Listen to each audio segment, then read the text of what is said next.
What's up, guys? Welcome to another episode of the Cervantes podcast. Joining me today is my good friend and bro, Arinze Uddoh. He is 20 years young, a junior, an economics major, and a sprinter on the track and field team at Amherst College in Amherst, Massachusetts. For this episode, I wanted to speak with Arinze and the about the Udukoro Empowerment Organization that he officially founded in 2015, aiming to decrease the gap and promote the greater education of Nigerians, starting with the village of Afaro. First off, bro, how are you? How are you doing? I'm good, man. Appreciate you for having me on the podcast. Love what you're doing. Staying proactive during this crazy time. Thank you, bro. And yeah, I'm excited to get into Udukoro. Thank you. Thank you for coming on. So first off, just to confirm, did you start the organization Udukoro by yourself, or are you a co-founder with someone else? Yeah, so kind of taking you through the whole timeline of Udukoro.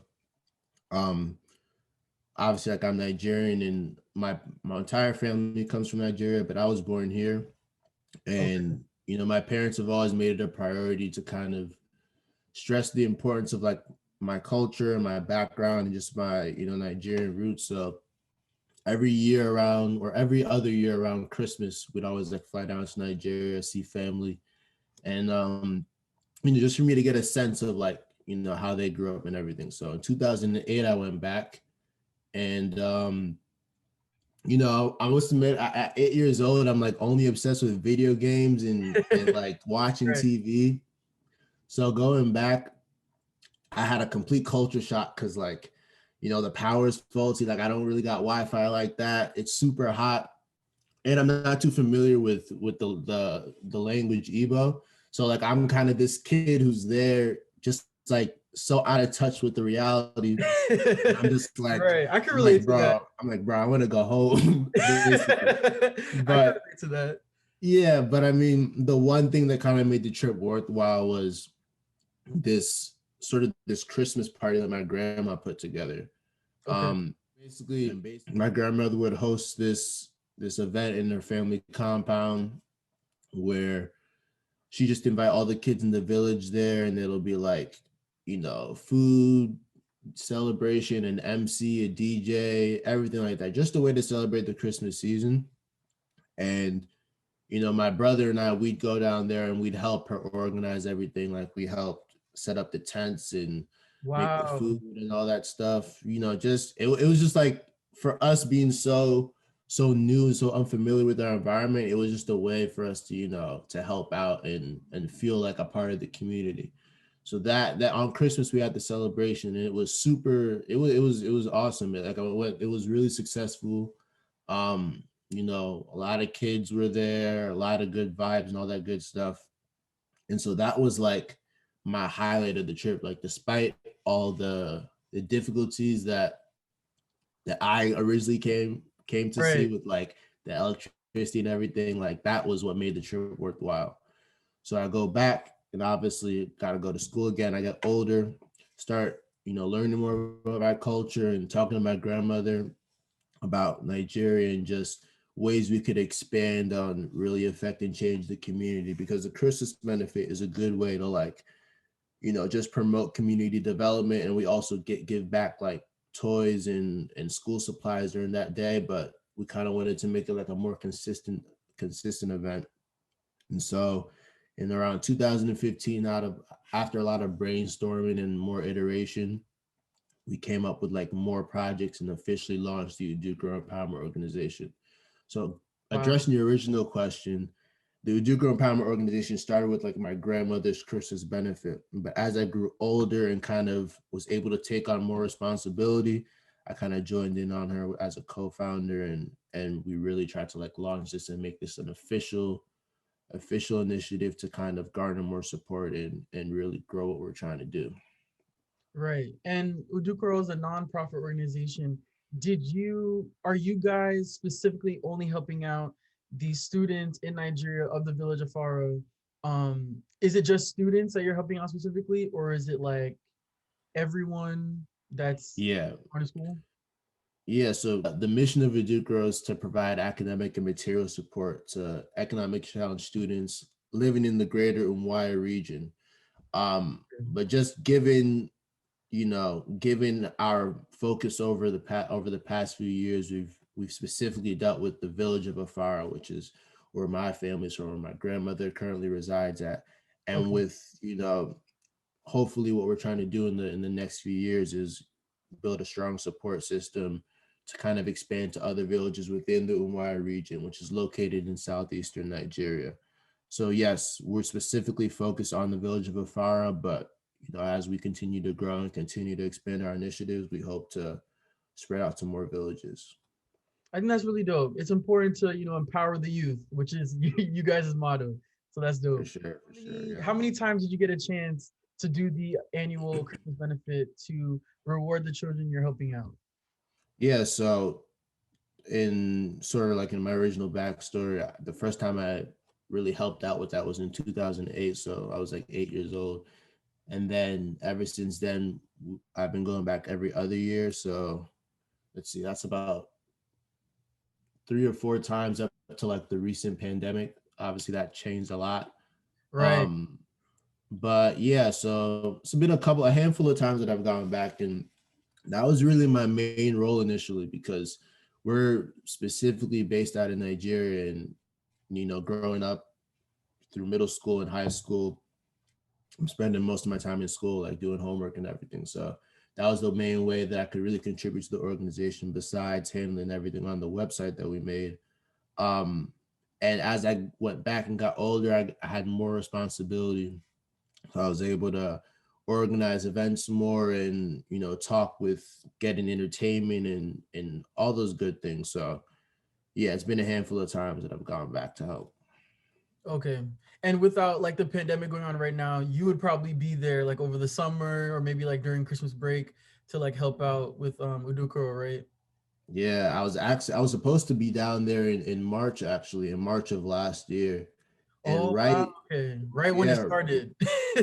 I bought the ticket and everything. And then Wow. like literally the week of, I think Trump had announced like that they were shutting down borders. So my ticket just, that Yeah, just that's completely unfortunate. backfired. Yeah, That's man. But unfortunate. we're still trying to make a difference, even if we're Right. remote. So Even though it's virtual. Yeah.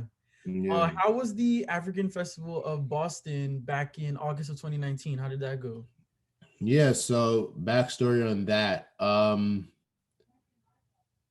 Let's see. So summer 2019, that was my freshman year. I had an internship in Boston, Okay. and I was just in the area, and I was like, this is a good time to, really grow our audience and branch out to people in the area, just talk about Udukoro. So I was like on this little like publicity tour, whatever you want to call it. Promo.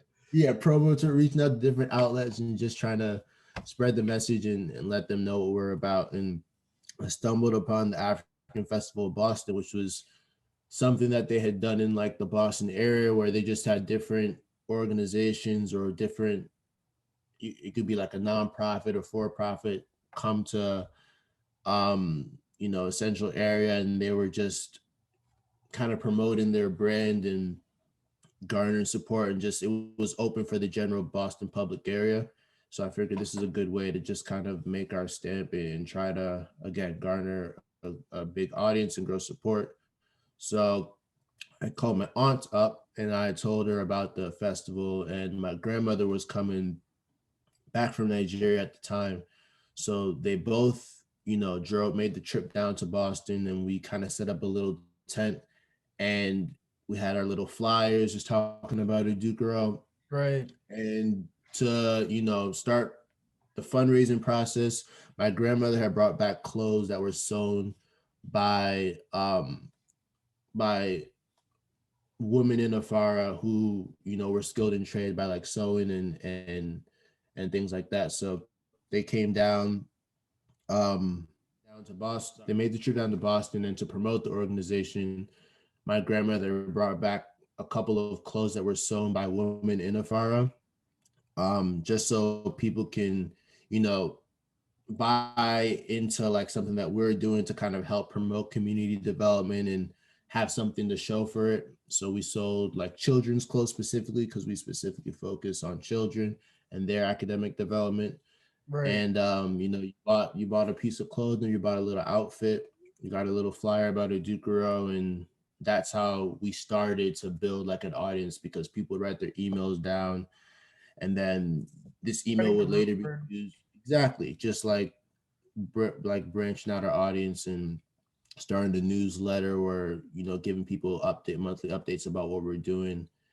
And yeah, it was a really cool event. My grandmother was really happy that people came out to support, and nobody really knew what we were about, but it was just a good opportunity to get the name out there. Right. Shout out to Arinze's grandma. That's really dope. That's Yeah, really dope. she's the How has goat. the reception been in Nigeria and the places that you're helping out? Like how have they received your help and like good work? Yeah, yeah, they've been super receptive and really grateful for it, specifically like in Afara, because a lot of like basic school necessities like school clothes and school supplies, books, it's a big financial burden on a lot of these families. So the fact that we're able to go in and mitigate that problem by giving out these school donations and giving out books and really setting these children up with academic opportunities, it makes a big difference.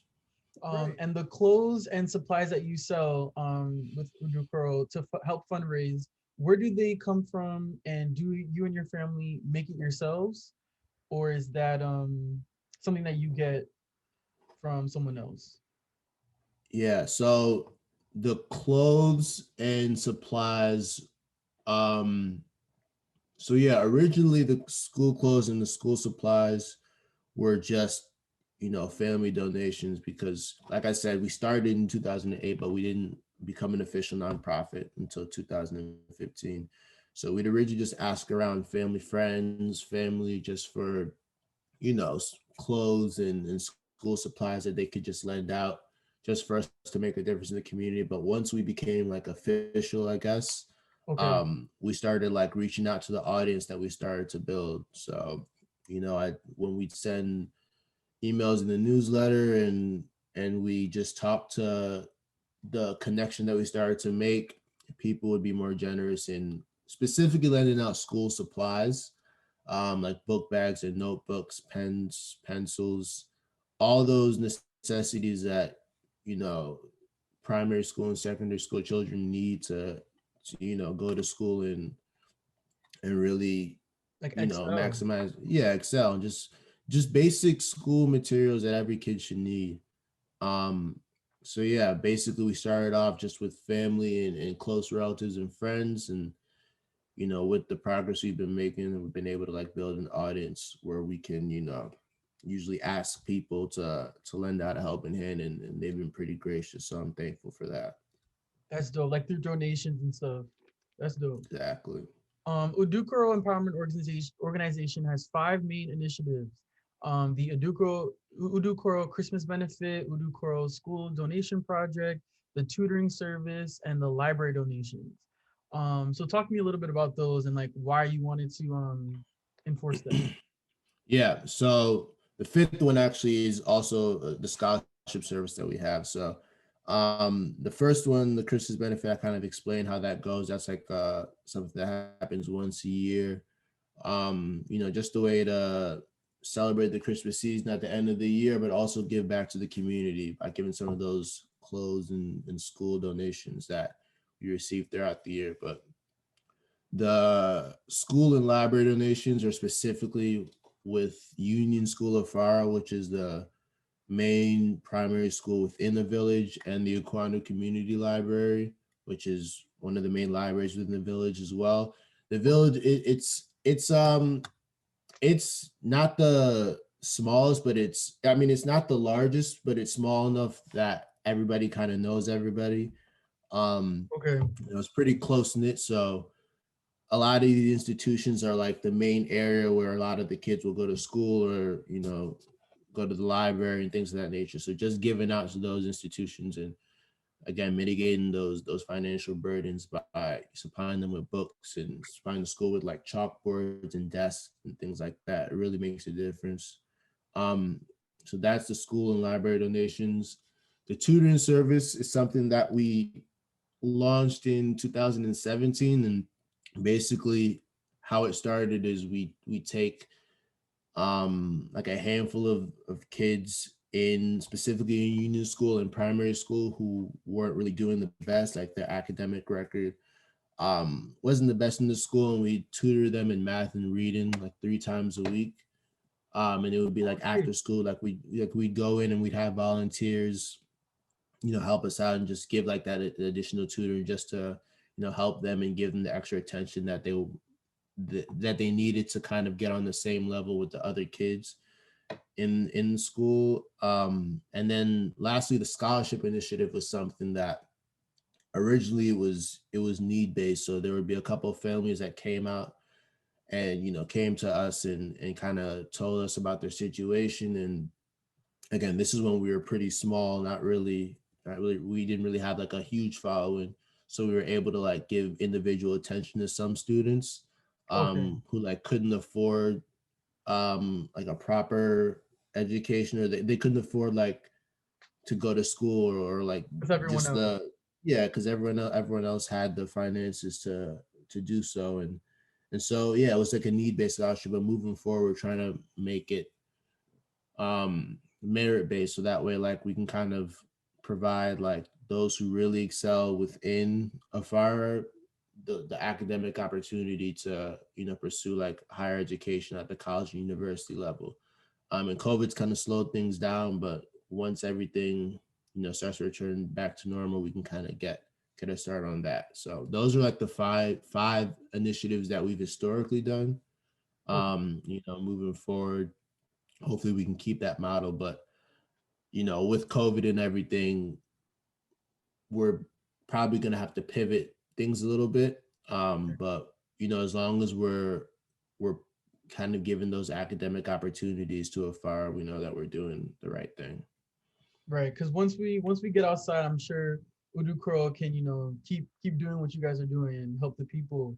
I like the tutoring program. I think it's dope that those children have access to free tutoring, because we know, like, coming from certain communities, kids have access to great tutors. Like, they can pay Hmm. like mad money for extra help for SATs and tests, but not everyone has the access to that. So the fact that you guys are implementing free tutoring, I think that's so dope, because it's really effective. Like, having someone explain to you in a different way than the teacher would have, I think that's really dope. Hmm. I think that's Yeah, and just as we all know, like there's only a certain amount of time in the day. So if a student's like lacking academically, sometimes you can't really afford to like the teacher can't afford to take a step back and kind of give that student the individual attention they need. So kind of making that mini after school program, tutoring program is just a good way to like make sure that the other kids are on track with right, and no everybody one gets else. left behind. Exactly. Right. The next question was, how have the funds been? I know, like you said, the pandemic has like slowed things down. Has that affected your Ducro's funds at all? Yeah. Yeah, obviously COVID and everything, it's definitely shifted a lot of things. But before the pandemic, I talked about the African Festival of Boston.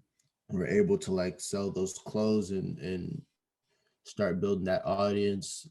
We made like I think it was like 200 something like that, and during that event, so that was like a Nice. great way to kind of yeah, it was just a great way to start off everything and start building that fund that we could use to fund our initiatives. And then in October, the African Caribbean Student Union at my school hosts like an annual cultural showcase, and basically it's like a way for um like the cultural showcase is like hosted by the African Caribbean Student Union, and different students can come and put on performances, and it's just a way to celebrate African and Caribbean culture. And we the each year the showcase is hosted, it sponsors a specific nonprofit. So Okay. in 2019 they sponsored Uddoh Grow, and I went up there and talked about the organization and what we're about, and just Nice. yeah, That's good just promo. like exactly good promo, exactly all about the promo. Right. And then we raised like I think it was like 500 something around that time. So again, just those events start to build up a strong fund to be able to carry out these initiatives. So I'm, really grateful to Amherst and Axu for helping me put that together and continuing to grow that fan base. And then COVID hit and wasn't really able to do any like in-person events. Right. So let's see, January through March, just talking to my grandmother, talking about ways that we can really continue to raise money, continue to grow the audience that we want to further our initiatives in the future. And with COVID, we pivoted a little bit and started providing COVID relief to the village of Afara. So it's not really what we're typically accustomed to. Like we specifically focus on school donations and just academic empowerment, but because of the situation and because of the dangers to health that was really going on in the village, Right. we started providing like mask and food donations to families. And to Oh, fund that, we did like a mini like Venmo punch card, which is basically like, oh you know, wow. Okay. yeah, just like posted like it's like an infographic on Instagram or on Facebook, and it basically had Udukoro's like Venmo, and you could donate an amount from like $1 to $10, and it was just because a lot of college students have Venmo, Right. all We that you all gotta do have is that. type in yeah, you just type in the name and donate if you can. So I started posting that on all of our social media pages. And after like a month or so, we raised like a good like $1,000, and I was super excited about that because That's great. people are really gracious. And then in June we kind of did the t-shirt fundraiser. I don't know if you Nice. guys can see Yeah. the podcast, but Cervantes was wrapping the t-shirt, but that like took off. Like that the way that worked was through custom ink. They allow you to raise money for a certain nonprofit through like a t-shirt or any sort of item that you want to sell, but it's only for like a limited time. So it Okay. only ran for 2 weeks, but in that 2 weeks we raised like $5,000, which was crazy. And I was super excited because obviously the money is great and it's great to see that people are financially supporting us, but just the audience and the impact that we were making in the US, really it was like a validation to me and let me know that like what we're doing, people are buying into our mission and buying into what we've been doing. And we have the experience, we have the history to show that like we've been doing this for a minute now, even though 2015 is when we started. Our project stretched back to like 2008, so that's 10 plus years that we've been trying to make a change. And the more people that we can get on board with the mission, the more the more validation that we get, but the more we can help, the communities that we're trying to help Right. out. So, Right. Because the people that the funds have been great. right, like the people that you're helping, specifically in the specific parts of Nigeria, they know what you're doing and they appreciate it. But I think it's great to have people in the United States like, oh wow, like Arinze, like this is serious. Like, I wanna be a part of this. I want to donate because it's about the donations. You guys are nonprofit. So I think that's Yeah. dope. Getting people to know what you're doing and then getting them on board. I think that's Yeah, important. exactly. It's just really it's really I'm really grateful for just all the support that we've gotten. And as you know, like these things can be expensive, Right. the initiatives and everything. Because you're So using, you and your family are using your own money. You're not backed by some yeah, we're company. not backed by like any like companies or institutions. Like it was really just like out of our money and just like out of family, originally just family and friends, just being really generous. But the fact that we're building a greater audience allows us to kind of like expand on what we're trying to do And keep by going. like and keep going, keep taking it to the next level, even though we're in this like weird time right now with the pandemic. Right. Once things go back to normal, I know we have a strong support system to carry us through. That's important. Yeah. That's important. Being that you're, 20 years old like myself, and creating an Mhm. organization to help out your community and people, did you feel hesitant at all or nervous at all doing this? No, not really, because like I said, originally this was like my grandmother's, like this was my grandmother's baby basically, and I was just like the one that, you know, just tried to flush out ideas with her and what we can really do to make change. So I was super, you know, super excited to be on board. And at first it was hard to you know, really do as much as I wanted to do, just because like I was younger, I was in school. I really only got to go to Nigeria like once a year or once every other year basically. But as I got older, um, you know, and I was able to kind of help out more, it's been pretty good. So I wasn't hesitant.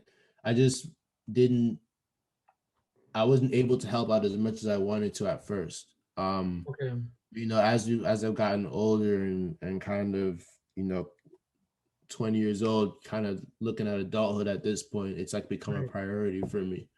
And I'm able to devote more time and resources into furthering the agenda. So, and also like my grandmother, like, you know, we talk all the time, like she's getting older, so she can't really, you know, she's not really as on the ground as she wants to be as before. So, Right. you know, it's just usually it's like she'll call me and she'll just give me the contact to reach out to. And a lot, like I said, a lot of this is really in-house. It's like a family organization. We don't have like outside powers coming in and helping us out. So like it was just Your giving a call here ideas, and saying, your yeah, direction.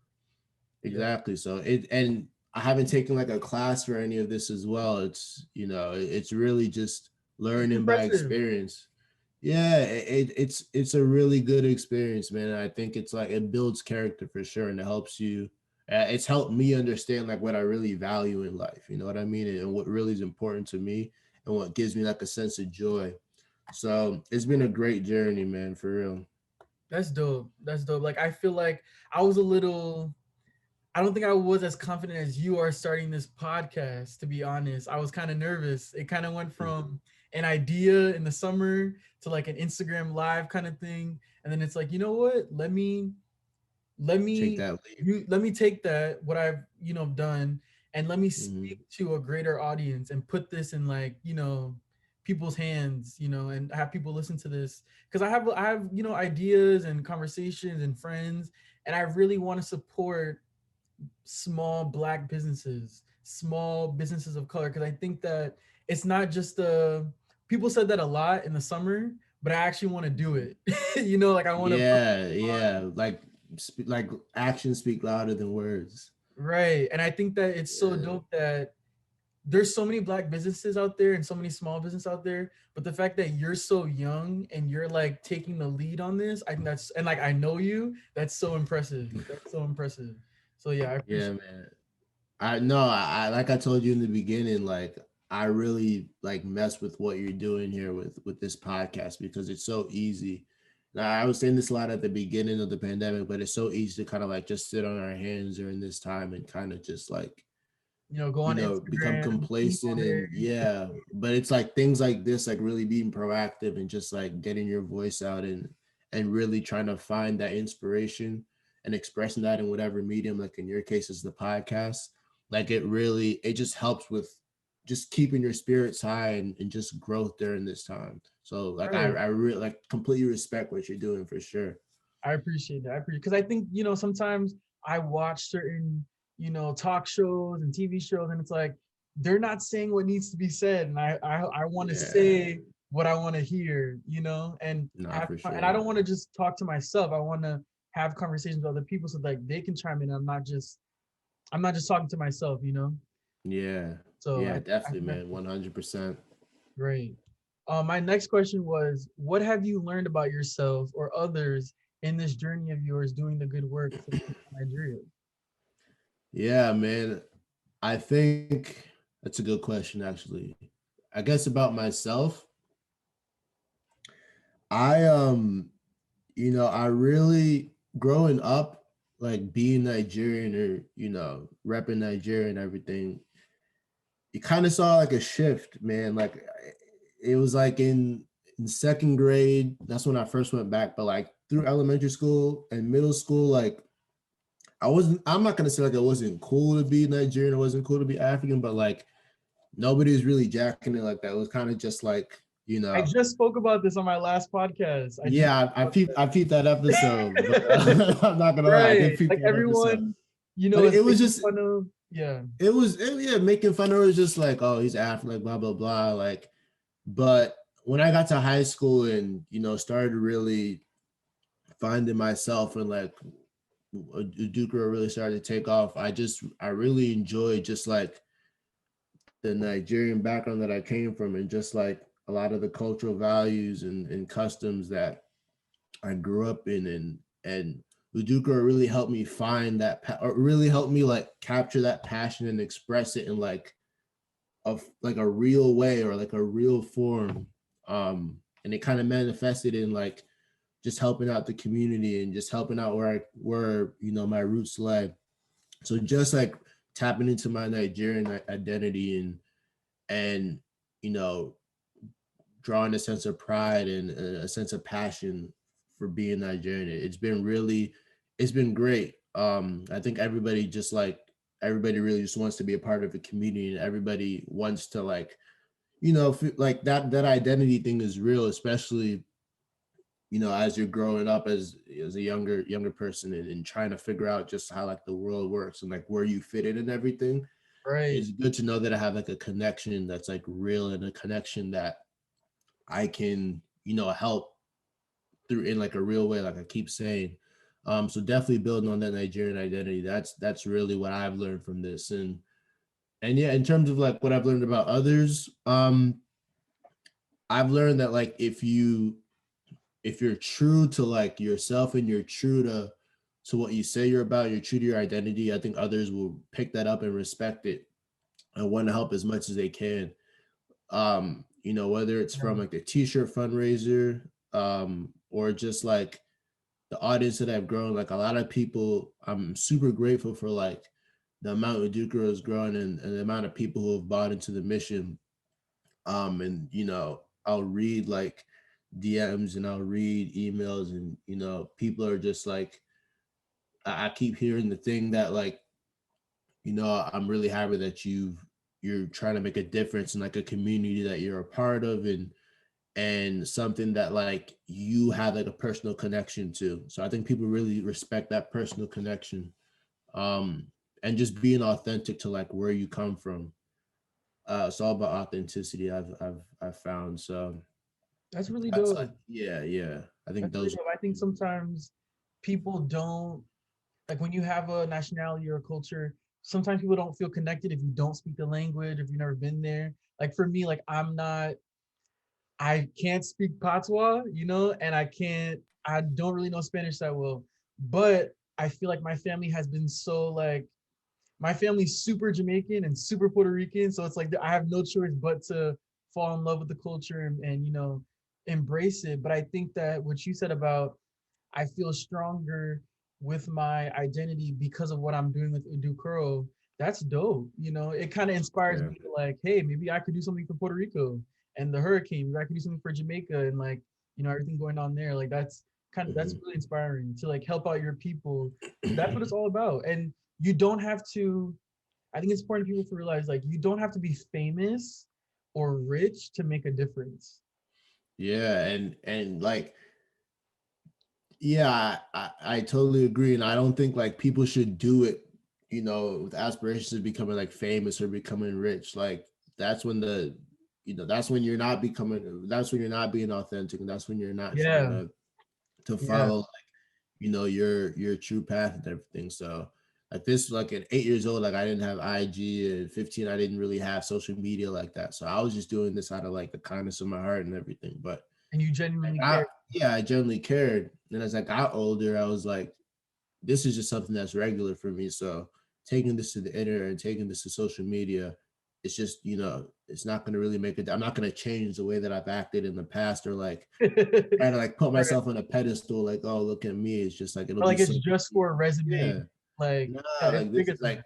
this is like real. Like this is something that's been in the works for years. So Right. totally You're agree. not gonna, and I don't see you stopping and like, okay, I can like stop. Like, no, you're gonna keep Yeah. doing this, maybe even pass it down to your children, maybe get some friends along with you. So I think that's dope. I think that's dope. Yeah, for sure. Um, do you do you feel like you've gotten the amount of support and love from your family and friends with Udukoro? Yeah, definitely. I will say that like when things really started to, I guess, take off in that summer of 2019, and like the following started to really start to build up, like my mom would be like, bro, you gotta like stay in school. Like I get that you're trying to do this, and like obviously we support you and everything, but you still gotta graduate and everything. And even in high school, like I would talk to my grandmother, and she'd be like, look, I really appreciate what you're doing, but you gotta graduate high school and you gotta like Stay this focused. this shouldn't be like, yeah, I don't want this to interfere with like I don't want this to interfere with your studies and everything. And Like your grades or you just know, exactly. And they were just being good. My mom was being a good mom, my grandma was being a good grandma. So I didn't take it as like hate or anything. It was like, I it was just a way for me to like stay focused and everything. So right. Because you do, um Arinze, for those who don't know, he's on the track team, economics. So you're doing a lot of stuff. Do you work too? no, so during the pandemic, no, I haven't really worked that much. My mom, she works at like a medical practice in the Bronx. So like sometimes I'll come in and like help out just here and there. Oh, But nice. Okay. like, yeah, on campus I worked I was like what do you call it? Like I was an assistant for my teacher in the economics department. So that was just like Okay, like a TA. yeah, not a TA, but like a research assistant rather. Sorry, like a Oh, research. okay. You're not So just handing out tests. You're like doing something. yeah, yeah, it was a little something, but um That's dope. yeah, so it's just but managing like roles and responsibilities is something that I've been doing for a while. Like even in high school, like just doing track, like that takes up a big portion of my free time and everything. So with the Udukoro, I kind of treated it as the same thing. Like it was extracurricular. It was like a privilege to be a part of it, but like I knew that, I still had to like keep my priorities in check. And kind of when I Right. got to college and everything, I was like, I want this to actually be a part of my identity now. So, Right. I kind of And they took were it to probably just looking out for you and making sure that like you didn't have too much on your plate that you couldn't like handle. So I think yeah, yeah, yeah, exactly. It was all love at the end of the day. So right. And I asked you that because I think sometimes people like our friends will do stuff and like we don't really get the support. But then like LeBron James makes like an awesome play and then everyone like reposts it. So I feel like sometimes we don't get the support that we deserve sometimes. So I just wanted to know like, did you because you're doing something good. So I feel like people should be on board. But you're probably hmm like, oh, like I don't expect anything, but it's nice that you come along. Is that what it is?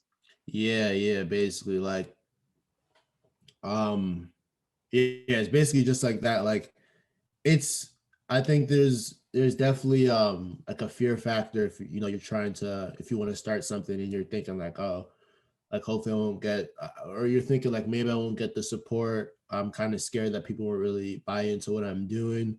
Right. But like I keep saying, like we were doing this before, just like with family, friends, and relatives. So when I kind of decided to make this public, I was just kind of like I'm gonna stick to the same blueprint that I've been following, and people buy into it, they buy into it. If they don't, at least I know I'm like making a real difference. So fortunately, people did the former and they bought into it, and we've Right. been growing ever since. That's dope. That's dope. And this next question, I wanted to talk to you about being that you're Nigerian. How do you to give a little insight for the listeners, I want to speak to Renze about the NSARS movement. NSARS is a decentralized social movement and series of mass protests against the police brutality in Nigeria of the same name. The slogan calls for the disbanding of the Special Anti-Robbery Squad, a notorious unit of the Nigerian police with a long record of abuses. So how do you feel about, it's a very sensitive topic, but how do you feel about, NSARS and the vicious and violent massacre that's going on in your home country. Yeah, man, like NSARS, that was like, I think during that time, like I remember school was really like get like being at home and just doing these remote classes. That was like getting to me originally. So like I was already in like a down mood, and then I just turn on the TV and go on IG, and I'm seeing all of these posts about police brutality, and it's just like I had to get off social media and everything. So shit was like tough, man. Like Yeah, it's like it's not and healthy for us to be seeing images of like black trauma as black people every yeah, single time we log on.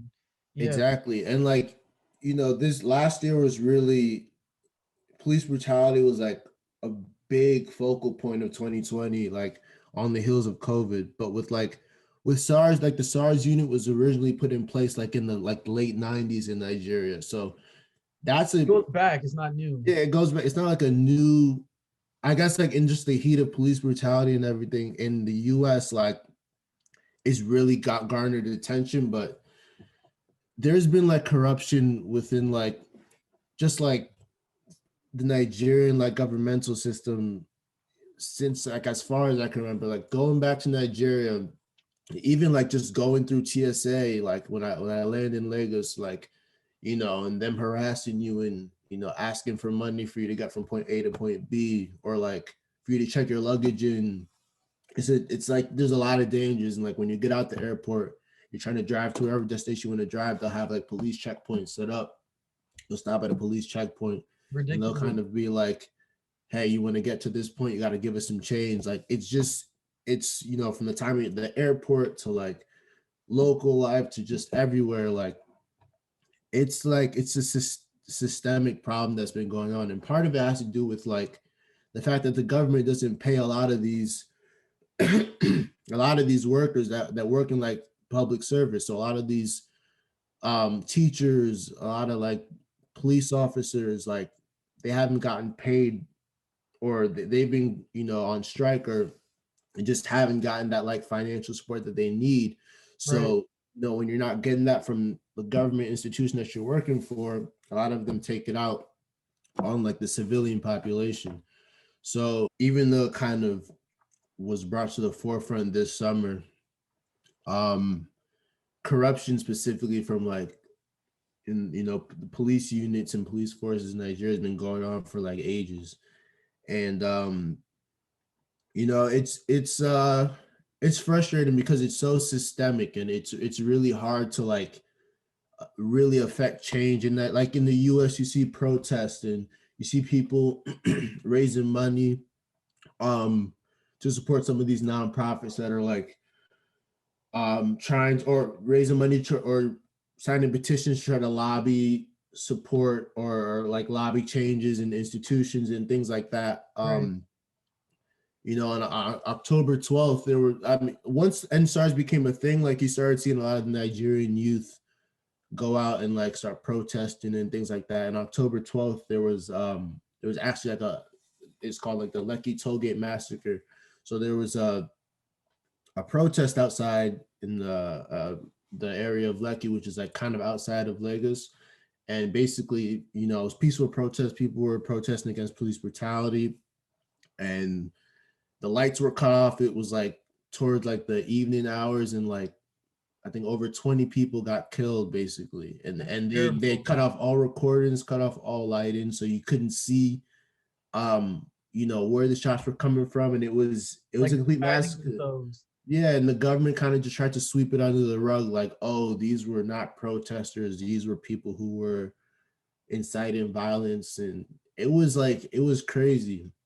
A bunch of BS. Kind of like how they treated the Capitol riots It the was, other, yeah, it the was other day. very infuriating. And when you have like the government specifically backing, or specifically like if you when you have the civilian population specifically going against the government, it's hard to like make or really like affect change on like a hands-on level. So with Udukoro, we like try to go out into Afara and try to like, you know, hold like tutoring initiatives and like go out and give school supplies and things like that from like on a hands-on level, it's super hard to do that when it comes to police brutality, when Because you're you know risking your you're lives. risking your lives, and it's like you try to like organize a fundraiser like locally within like your village or the city that you're in Nigeria, the government can just shut it down because they can, because they have the power to, or you want to do a public protest and boom, your life's already threatened.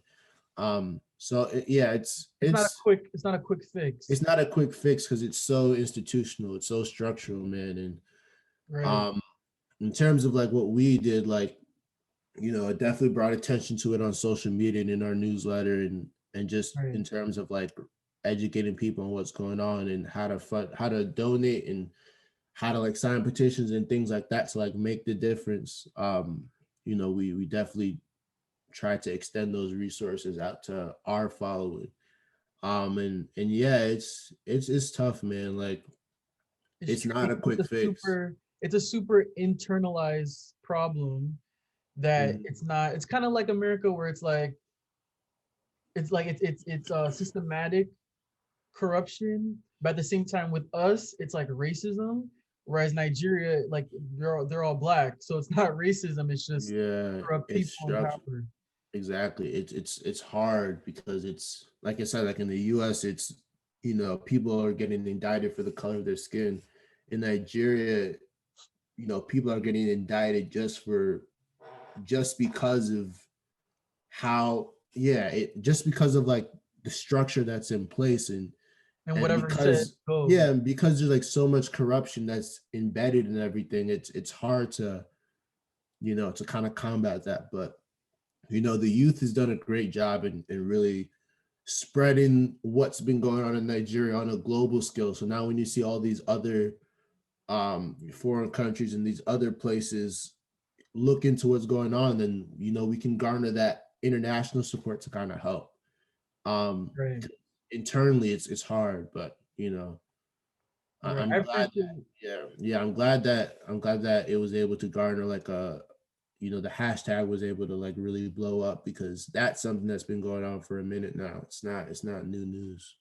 right. And I appreciate you speaking to that because it's a very sensitive topic and it's still going on and it's been going on forever. But I really wanted to get a Nigerian American perspective on that because we always hear headlines and things on social media that you can't always believe because there's bias. But I think it's important, like if you're speaking about Black Lives Matter, speak to a black person. If you're speaking about, a particular country, I want that, honest and true perspective. So I appreciate that. For sure, Um, man. Yeah, my last question for you was how can we all support Udukoro? definitely. You can follow us on IG at Udukoro, just that Udukoro. Facebook Udukoro Empowerment, and we have I think we had a Twitter Udukoro as well. But the Twitter posts are just what you see on IG. So you follow IG, you follow Twitter as well. You could visit udukoro.org to read more about the story, about more about what we're doing, see some content from our previous events. And you scroll to the bottom of the website. There's a place you can put your email in to receive a monthly newsletter that I write, just to update you on what's going on with the Duke Row, what we have in store, what we're working on currently. And then if you go to take action at udukoro.org, you can donate in any way you can to support our initiative. So Right. Even if it's like a any dollar, you can still yeah, you can and still it's help. even if it just to follow, like just staying in touch with what we're doing, like just to know that we're growing that audience, it means the world to me, and it means the world to my grandma. So any way you guys can help, would be super grateful for it. Right. And on the podcast Instagram, I'll definitely give some details on, what you just said and how you can support the organization. Thank you, Arinze. I really appreciate it. This is really dope. I think it's important, like I said before, to support Black small businesses, and you're really young and you're doing something big. So I think that's really dope. So thank you for coming on the podcast. You can follow Renze at Obeyreezy, Obeyreezy. Have a good one, guys. Thanks for having me, Cervantes.